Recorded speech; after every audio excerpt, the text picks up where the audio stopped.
How am I set up in my own life to cover the finances? Can he just cut me off? Do I have access to any bit of money? So if you're getting divorced and he's like, oh yeah, you think you're going to walk away? We'll see. And then he cuts you off. How are you going to pay for gas? And that's a tough question for a lot of people to think through. And it's the thing that keeps so many women stuck in terrible marriages and stuck in situations that no longer serve them or their children. But not for you, okay? Because I believe in this. You may sit there and say, like, Hannah, that's easy for you to say, some lawyer in Texas, blah, blah, blah. I wasn't always a lawyer in Texas, okay?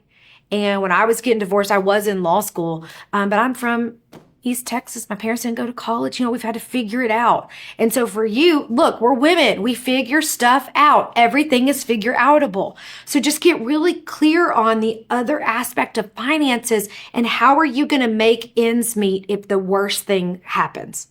And I'm not trying to say like all guys are the worst and everyone's going to be terrible, but what if he does?